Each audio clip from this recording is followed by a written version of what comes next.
was on a business trip in downtown Atlanta, staying at a large hotel, and we had finished the trade show and convention that day, and it was a Thursday afternoon, and that evening I went back up to my room 939, and the game plan was this.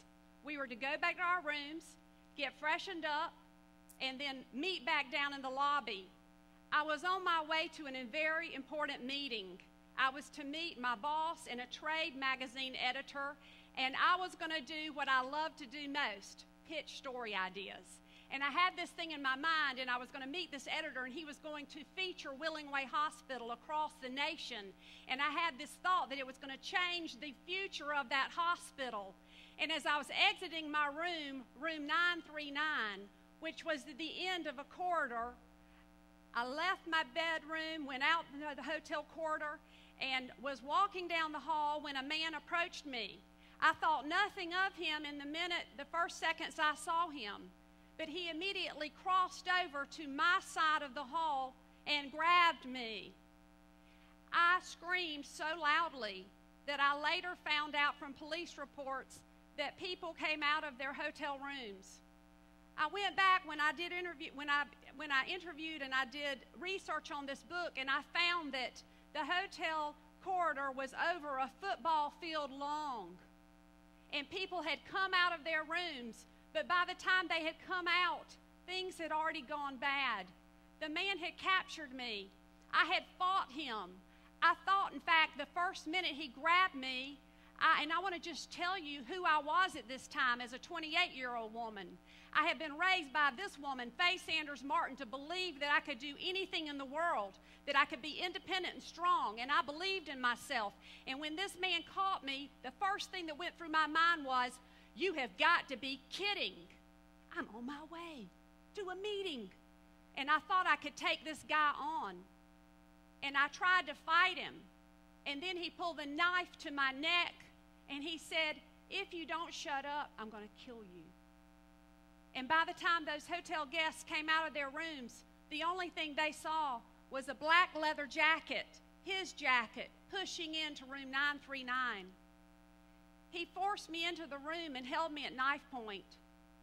He threatened me over and over again, telling me he was going to kill me, that he was going to rape me. He robbed me of everything I had except for my wedding ring. I hid it from him. And then he sexually assaulted me at knife point. I want to tell you, there are a lot of things that go through your mind when something like this happens. But this is what went through my mind. I went back in time to what my mother had told me my whole life. She had told me of her adversity in life. She had told me how she had been challenged growing up. She had been raised poor. She had overcome every hardship in her life. She had lived through the Depression. She had gone to law school as a very young woman. She had done everything in her power to do what she needed to do to survive. In that moment, I thought about everything my mother, Faye Sanders Martin, had ever told me. Men can pull out weapons of all sorts to us and hurt us. But we as women have something that we all have as human beings, and we have a brain. And I used my brain, and I kept my wits about me, and I kept my mind intact. And I convinced this man that my boss was coming back to the room to get me. And he got ever so hesitant, and he got off the bed, and he went to the door and cracked it open ever so slightly. And in that crack, I saw a woman's eyes, and they locked on mine, and I just screamed, he's raping me. He's going to kill me. And the man fled out of the room. Nothing bad had ever come into my life, and I was not expecting it. And I certainly was not expecting this horrible event on November 28th, 1990. The question is, are these troubles going to make us into a worrier or a warrior? For me, it turned me immediately into a worrier. But I have to admit that I was born with the Sanders genes. We are warriors.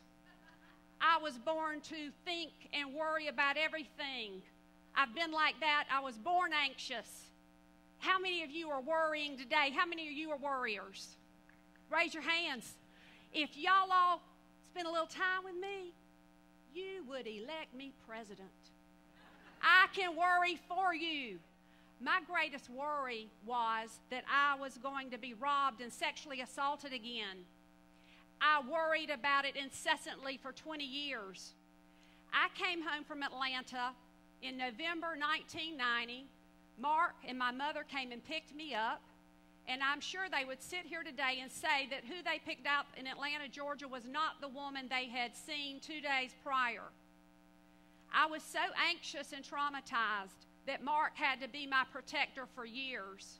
He would have to go around the house and lock and double lock the doors and windows, and it was not uncommon for him to be out in the middle of our yard in the middle of the night with his boxers on with a gun, because he had to go out there to convince me that that man wasn't out there hiding behind a tree.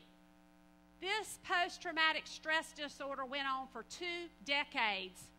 My mother knew about it, my husband Mark knew about it, and my sister Jana knew that I suffered. And every now and then I would look at my sister Jana and I'd say, Jana, I'm getting better. Don't you think I'm a little better? And she'd say, yeah, Jenny Lynn, I think you're a little better, but I think you need some help. I was so fine that I should have been on the front of Vogue magazine. I always had my hair styled. I had cute clothes on. My daughters accessorized me. And I went out on the streets of Statesboro and I looked good. But I felt so miserably bad inside. I felt like I was dying. And I didn't want anyone to know how badly I hurt.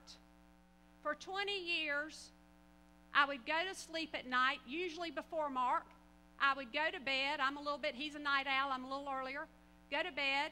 He would come into our bedroom, and I would be awakened. And I always thought Mark was the perpetrator. I thought he was the assailant. I would scream at him. Some nights I would yell. Some nights I would get up in a frenzy. Some nights I would just freak out to the point where he always came over and said, Jenny Lynn, it's me. It's me. And I would, oh. And, then sorrow would fill my heart, and I'd remember what I thought. And, sometime during that course of 20 years, Mark used to keep a gun on the bedside table in the drawer. And at some point in time during that 20-year period, he removed it. That's how bad it was. And this went on for years and years and years. And I couldn't fix it because it was in me. And I couldn't get rid of that man. And I thought, what am I going to do the rest of my life?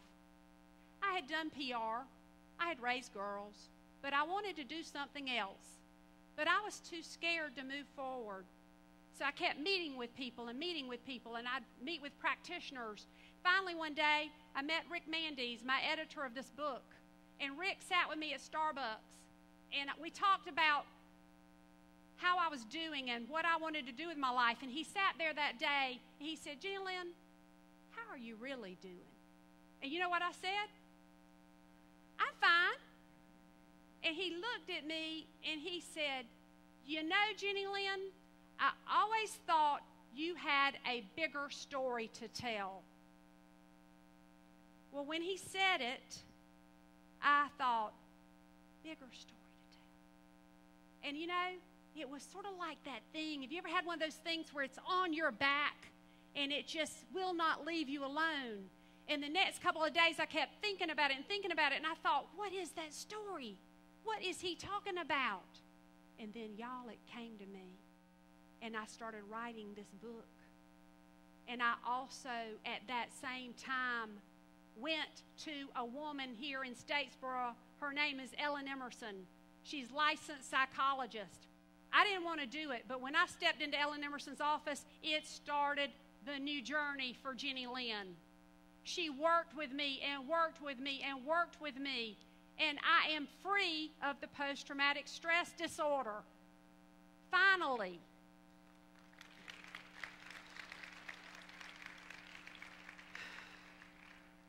And it feels so good. If the healing can occur in my life, it can in yours. I was a tough cookie. I went the long way. You know that short path you can do? I didn't know anything about it. I had to go down every street, every avenue. I went to a lot of cul-de-sacs. I went to every dead end and turned around. It took me 20 years to figure this out.